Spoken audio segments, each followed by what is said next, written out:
Ela era o tipo de garota que iluminava os ambientes por onde passava. Seu nome era Gabriele Venora Petito, mas todos a chamavam de Gabby. Nascida em 19 de março de 1999, na pequena cidade de Blue Point, no estado de Nova York, Gabby cresceu em meio ao carinho da família e à tranquilidade suburbana.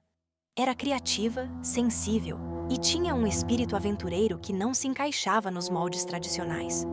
Desde cedo, demonstrava interesse por fotografia, arte e viagens.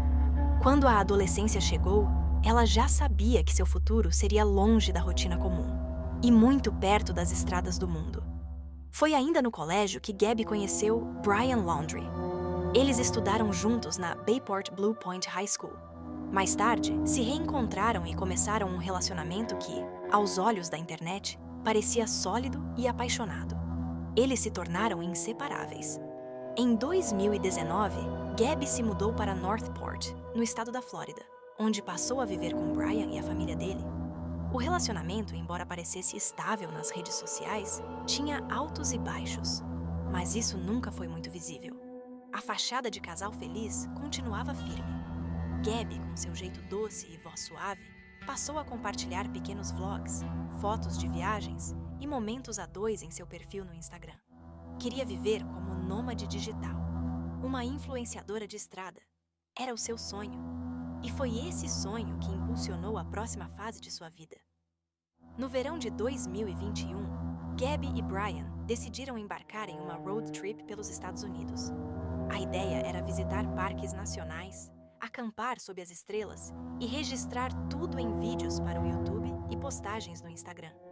A van branca que eles reformaram juntos, uma Ford Transit 2012, virou casa, estúdio, transporte e símbolo da liberdade que tanto buscavam. A jornada começou oficialmente no dia 2 de julho de 2021. A rota incluía locais icônicos como Monument Rocks, Zion National Park, Bryce Canyon e o Grand Teton National Park. Tudo era registrado com cuidado, fotos bem enquadradas, vídeos editados, trilhas sonoras suaves. No canal recém-criado, chamado Nomadic Static, o primeiro vídeo mostrava os dois sorrindo, cozinhando juntos, acampando. Era encantador. Mas, aos poucos, surgiram rachaduras nessa imagem perfeita. Durante a viagem, algumas testemunhas relataram brigas entre o casal em locais públicos. Gabby parecia constantemente ansiosa, tentando agradar Brian, que por vezes se mostrava agressivo ou controlador. Ainda assim, nenhum sinal alarmante era visível o suficiente para interromper os planos. A vida nas redes sociais seguia normalmente. Até que veio o dia 12 de agosto. Em Moab, estado de Utah, a polícia recebeu uma ligação. Um homem dizia ter visto uma cena preocupante, um casal brigando dentro de uma van branca. Ele afirmou que viu o rapaz agredir a jovem. Era Brian, e a jovem era Gabby. Policiais interceptaram o veículo e tudo foi registrado pelas bodycams. As imagens se tornaram, mais tarde, peça-chave na narrativa do caso. Gabby aparece chorando, extremamente abalada, dizendo que sofre de ansiedade e se culpa pelas discussões. Brian, por sua vez, está calmo, quase frio. A polícia decidiu separar os dois por uma noite, sem fazer prisões. Brian dormiu em um hotel, Gabby ficou com a van. Essa poderia ter sido uma chance de mudar o rumo da história. Mas a viagem continuou. Nos dias seguintes, Gabby ainda fez algumas postagens em seu Instagram. Mas algo estava diferente. As legendas pareciam impessoais. As fotos, mais posadas. A espontaneidade deu lugar a um tom mais contido. No dia 25 de agosto, Gabby fez sua última ligação para a mãe, Nicole Schmidt. Contou que estavam no Grand Teton National Park, no estado de Wyoming, e que logo seguiriam para Yellowstone. Era uma conversa aparentemente normal, mas Nicole sentiu algo estranho na voz da filha. Mesmo assim, tentou não se alarmar. Nos dias seguintes, mensagens continuaram sendo enviadas do celular de Gabby, mas a mãe notou que não pareciam autênticas. A forma de escrever, as palavras usadas, tudo soava errado. A suspeita crescia no coração de uma mãe que conhecia bem a filha que criou. Então, no dia 1º de setembro, Brian voltou para a Flórida, sozinho. Chegou dirigindo a van que antes dividia com Gabby. dos pais, estacionou o veículo e se calou. Não respondeu perguntas, não avisou a família de Gabby, não procurou a polícia. Gabby não estava com ele, e ninguém sabia onde ela poderia estar. Os dias seguintes foram marcados por desespero, silêncio e perguntas sem resposta. Brian se recusava a falar com as autoridades. Seus pais também. A família Petito, por outro lado, implorava publicamente por informações. Como alguém volta de uma viagem e não sabe onde está a pessoa que estava com ele? Essa era a pergunta que ecoava pela imprensa, pelas redes sociais e pelos corações de milhares de pessoas, que, a partir dali, passariam a acompanhar o caso com atenção. Gabby Petito agora era uma jovem desaparecida, e o país inteiro começava a procurar por ela. A van branca voltou sozinha. Gabby, não. No dia 1º de setembro de 2021, Brian Laundrie chegou à casa dos pais, em Northport, no estado da Flórida, dirigindo o veículo que dividia com a noiva. Nenhuma explicação, nenhum pedido de ajuda, nenhuma denúncia, apenas o silêncio. Gabby Petito, desaparecida desde o dia 25 de agosto, não deu mais sinais de vida. Sua mãe, Nicole Schmidt, tentava contato, enviava mensagens, ligava sem parar. O telefone chamava, mas ninguém atendia. A última mensagem recebida, nos últimos dias de agosto, parecia estranha, fria, sem o estilo amoroso e espontâneo de Gabby. Foi nesse cenário que, no dia 11 de setembro, a família Petito registrou oficialmente o desaparecimento da filha, em Blue Point, no estado de Nova York. Ao mesmo tempo, a polícia de Northport começou a investigar o retorno solitário de Brian. Mas ele não colaborou. Nem ele, nem seus pais. A família Laundrie recusou-se a prestar depoimento e imediatamente contratou um advogado. As autoridades consideravam o caso, até então, como uma simples pessoa desaparecida. Mas tudo estava prestes a mudar. Com o avanço da investigação, o caso rapidamente ganhou repercussão nacional. Jornais, emissoras de televisão, rádios e redes sociais passaram a relatar o mistério da jovem influenciadora que havia sumido no meio de uma viagem pelos Estados Unidos. A hashtag InnerFindGabby se espalhou pela internet e milhares de pessoas passaram a se envolver no caso. O rosto de Gabby estampava manchetes, timelines e transmissões ao vivo. Na internet, grupos começaram a revisar vídeos, analisar postagens antigas e montar linhas do tempo da viagem. Cada detalhe virou pista. A van foi periciada e, segundo as autoridades, evidências significativas foram encontradas em seu interior, embora o conteúdo não tenha sido revelado ao público naquele momento. No dia 15 de setembro, Brian foi oficialmente nomeado como pessoa de interesse nas investigações. Ainda assim, ele seguiu em silêncio.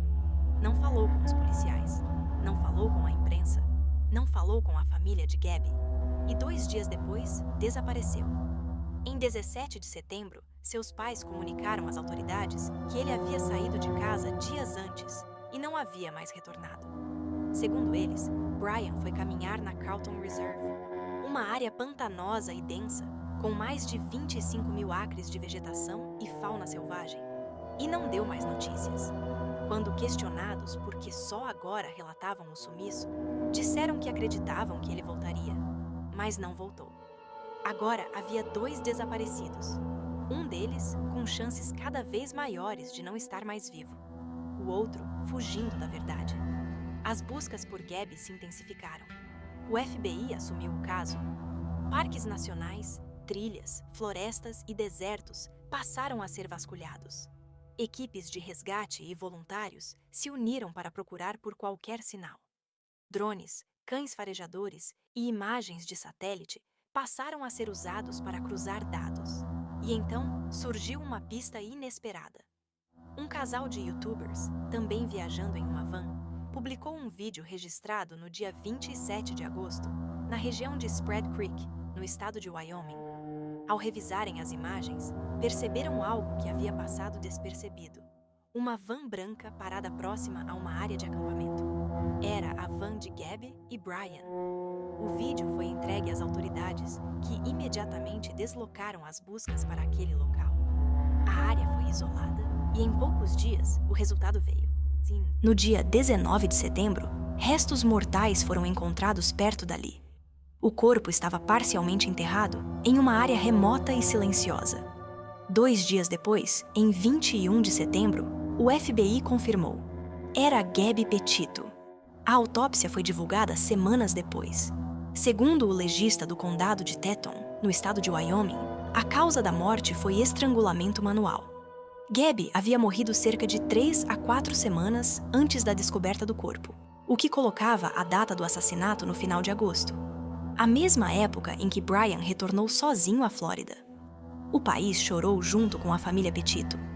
Em Blue Point, sua cidade natal, vizinhos, amigos e desconhecidos se reuniram para homenagear a jovem. Flores, velas, cartazes e músicas preencheram ruas e praças. O nome de Gabby se tornou símbolo da luta contra a violência doméstica e da importância de se ouvir os sinais, mesmo os mais sutis. Enquanto o luto se espalhava, as autoridades voltavam seus olhos para a reserva onde Brian supostamente havia entrado. Equipes de busca passaram a percorrer a Carlton Reserve com barcos, drones, mergulhadores e cães. Mas a vegetação densa e as condições extremas do terreno dificultavam o trabalho. A cada dia que passava, a esperança de encontrá-lo vivo diminuía. Ao mesmo tempo, a opinião pública pressionava. Muitos questionavam a atuação inicial da polícia. Como Brian havia conseguido escapar tão facilmente? Por que não fora interrogado desde o início? Como seus pais permitiram que ele saísse sabendo da gravidade da situação? As perguntas se multiplicavam, mas as respostas ainda não vinham. Brian estava desaparecido. Gabby, morta. E a verdade? Ainda enterrada em algum lugar entre as florestas da Flórida e as montanhas de Wyoming. A essa altura, o país inteiro já acompanhava o caso com atenção. Gabby Petito não era mais apenas uma jovem desaparecida. Ela havia se tornado um símbolo de luta, de urgência e de dor. Milhares de pessoas compartilhavam fotos, hashtags, vídeos e teorias. E a cada nova informação divulgada, crescia o desejo coletivo por justiça. Mas havia um vazio gritante. Brian Laundrie havia sumido. No dia 13 de setembro de 2021, seus pais informaram às autoridades que ele havia saído de casa, em Northport, no estado da Flórida, para fazer uma trilha na Carlton Reserve, uma área de proteção ambiental com mais de 20 mil hectares. Desde então, ele não foi mais visto. Por semanas, a reserva foi palco de uma das buscas mais intensas da história recente dos Estados Unidos. Equipes do FBI, da polícia local e até mergulhadores especializados enfrentaram terrenos alagados, áreas com jacarés, cobras e lamaçais densos. Nada. Nenhuma pista, nenhuma confirmação. Enquanto isso, a dor da família Petito se transformava em mobilização. Eles criaram a Gabby Petito Foundation, com o objetivo de ajudar outras famílias de pessoas desaparecidas e vítimas de violência doméstica. A fundação nasceu da tragédia, mas logo se transformou em uma rede de apoio e empatia. Nós não queremos que ninguém mais passe pelo que passamos, dizia Nicole Schmidt, mãe de Gabby. E então, em 20 de outubro de 2021, tudo mudou. Naquela manhã, Chris e Roberta Laundrie, os pais de Brian, comunicaram que iriam até a reserva ajudar nas buscas por conta própria. Surpreendentemente, poucas horas depois, uma mochila e alguns pertences pessoais de Brian foram encontrados em uma área anteriormente submersa. Ao lado da trilha, restos humanos foram localizados. A perícia confirmou no dia seguinte. Os restos pertenciam a Brian Laundrie. Ele havia tirado a própria vida com um tiro na cabeça. O local era remoto e alagado. As condições do corpo indicavam que ele já estava ali há semanas. Mas foi o que ele deixou para trás que trouxe novas respostas. Dentro da mochila havia um caderno. Um diário, parcialmente danificado pela umidade, mas ainda legível. Nele, Brian escreveu uma confissão. Admitiu ter sido o responsável pela morte de Gabby. Segundo ele, a jovem teria se ferido gravemente durante uma caminhada e, para evitar o sofrimento dela, ele decidiu acabar com sua vida. A versão foi considerada absurda por especialistas. O laudo oficial da autópsia indicava que Gabby havia sido estrangulada manualmente. Não havia sinal de ferimentos acidentais ou trauma de queda. A narrativa de Brian parecia mais uma tentativa de justificar o injustificável. Um último esforço para manter algum controle sobre a história que ele mesmo destruiu. Com a confissão em mãos, o FBI encerrou oficialmente o caso. Confirmou que Brian Laundrie agiu sozinho, assassinou Gabby Petito e posteriormente cometeu suicídio. Nenhuma outra pessoa foi indiciada. Mas para a família Petito, a justiça não terminou ali. Em 2022, eles moveram uma ação civil contra os pais de Brian. Alegaram que Chris e Roberta sabiam da morte de Gabby e, ainda assim, permaneceram em silêncio enquanto o mundo inteiro procurava por respostas. O processo alegava sofrimento emocional causado pela omissão e pela conduta do casal Laundrie. Mesmo que não houvesse acusações criminais contra eles, o debate público sobre o papel da família Laundrie tornou-se intenso. Muitos viam neles a frieza do silêncio. Outros, a proteção instintiva de pais tentando defender um filho. Mas a pergunta principal permanecia: por quê? Por que alguém que dizia amar tanto sua noiva agiria com tamanha violência? Por que, ao invés de buscar ajuda, escolheria o abandono, a fuga e o silêncio? As perguntas nunca terão respostas completas. Mas a história de Gabby levantou discussões urgentes. O caso expôs, com brutalidade, como a violência doméstica pode se esconder atrás de sorrisos, filtros e fotos de viagens. Mostrou que os sinais nem sempre são óbvios, que relacionamentos tóxicos nem sempre começam com gritos, mas podem terminar com silêncio eterno. Além disso, o caso gerou debates sobre a desigualdade na cobertura midiática.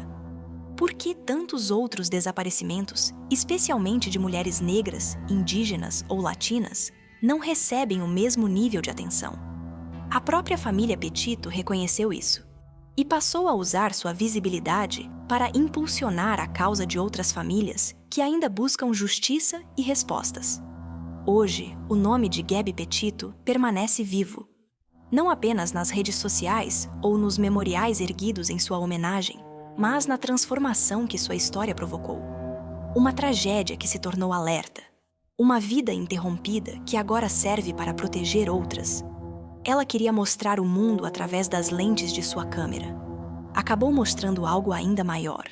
A importância de reconhecer os sinais, de escutar o silêncio e de nunca subestimar a dor que pode existir por trás de um sorriso. Gabby era luz. E mesmo na escuridão, sua luz continua iluminando o caminho de tantas outras.